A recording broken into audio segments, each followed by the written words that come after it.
नमस्कार दोस्तों, जय जोहार। मैं कौशल तिवारी और बीनिया संझा में आपका स्वागत है। छत्तीसगढ़ में बैठी डबल इंजन की सरकार एक तरफ सुशासन तिहार मना रही है। सुशासन तिहार के अपने दावे हैं। जिस तरीके से तिहार मनाने के लिए सरकार अपनी पूरी ताकत लगा दी है और ये दावा कर रही है कि सुशासन तिहार में सब लोग ठीक है, शिकायतों का निराकरण आराम से कर लिया जा रहा है। कुछ ही शिकायतें बच गई हैं, यानी 80% से अधिक शिकायतों के निराकरण के यदि दावे हैं और इस दावे के बीच ये भी खबर आ रही है कि सुशासन तिहार में भीड़ जुटाने के लिए सरकारी अधिकारियों और कर्मचारियों पर दबाव डाला जा रहा है। कई क्षेत्रों में सरपंचों से 10-10 हजार रुपए भी वसूले जा रहे हैं और भीड़ के लिए दबाव बनाए जा रहे हैं। तो फिर आप अंदाजा लगा सकते हैं कि छत्तीसगढ़ में सुशासन तिहार कैसा चल रहा है।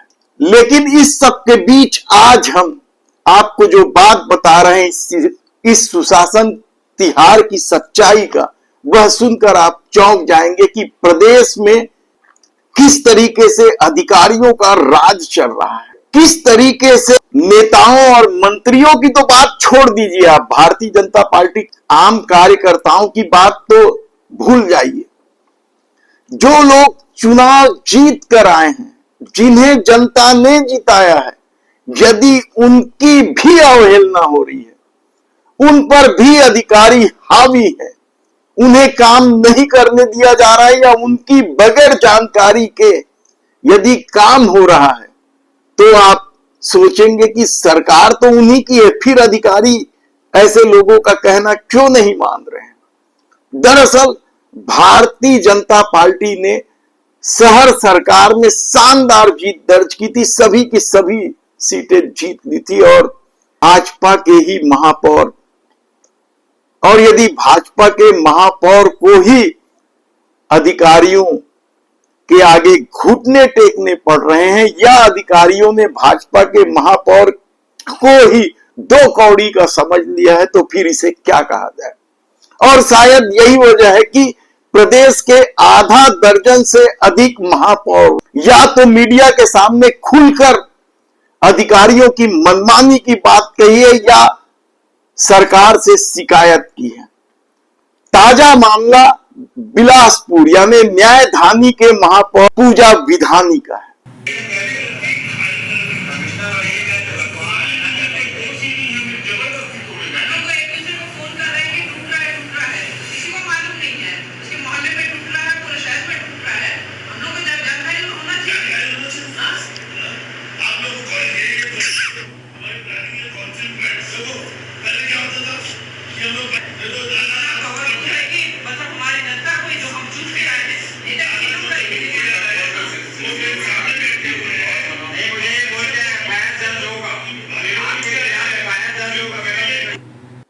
ये मामला है बगैर महापौर की जानकारी के बुलडोजर चलाने का, दुकानें धराशाही करने का, बस्तियां धराशाही करने का, और इसे लेकर बिलासपुर की महापौर पूजा विधानी ने किस तरीके से अधिकारियों को लताड़ा है, उसकी भी अलग चर्चा है।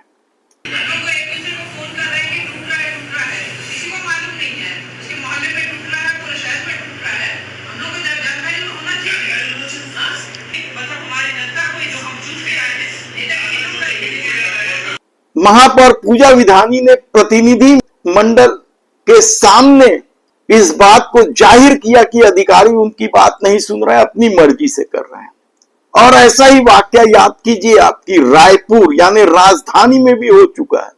राजधानी के महापौर मीनल चौबे ने तो चौपाटी के मामले में और उसके बाद पेयजल आपूर्ति में होने वाले बिजली कटौती को लेकर सीधे सीधे कमिश्नर पर प्रहार किया था। कहा जाता है कि इस पूरे मामले की शिकायत सरकार तक भी पहुंची थी और भारतीय जनता पार्टी के विधायकों ने भी अधिकारियों के इस रवैये को लेकर नाराजगी जाहिर की थी।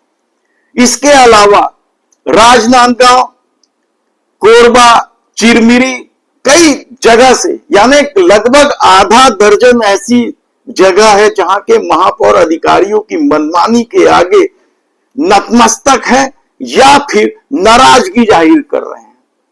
आखिर छत्तीसगढ़ में ये किस तरीके का सुशासन है कि चुने हुए जनप्रतिनिधियों की भी नहीं सुनी जा रही है, या अधिकारी उन्हें बताने की जरूरत नहीं समझ रहे हैं। क्या अपना महापौर बिठाकर सरकार सीधे सीधे अधिकारियों के मार्फत काम कर रही है, यानी महापौर की कोई हैसियत नहीं है या उन्हें कुछ नहीं समझा जा रहा है?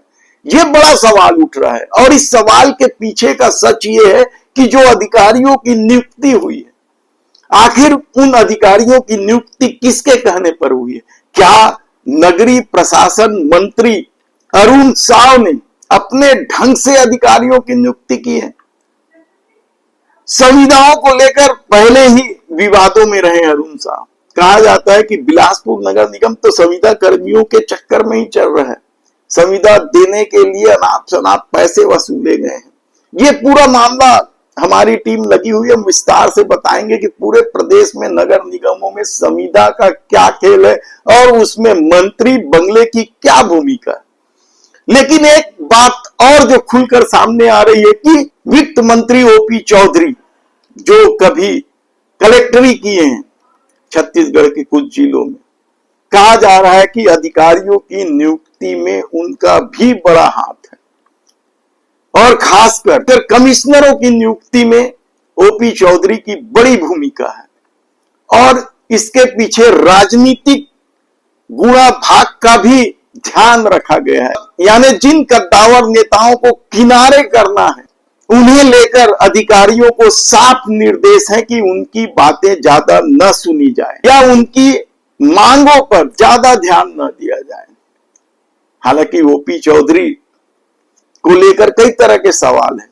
युवाओं में अलग गुस्सा है, वित्त मंत्री होने के कारण युवाओं को लगता है कि ओपी चौधरी ही बजट में रोड़ा अटका रहे हैं नियुक्तियों के। 57,000 शिक्षकों की भर्ती को लेकर युवाओं में जबरदस्त आक्रोश है, तो युक्ति युक्तकरण के खेल में भी ओपी चौधरी की भूमिका को ही महत्वपूर्ण माना जा रहा है। ऐसे में यदि प्रदेश की जनता के द्वारा चुने गए महापौर की भी नहीं चल रही है या उनकी उपेक्षा करके अधिकारी मनमानी कर रहे हैं, तो आप समझ सकते हैं कि छत्तीसगढ़ में सुशासन किस तरीके से चल रहा है।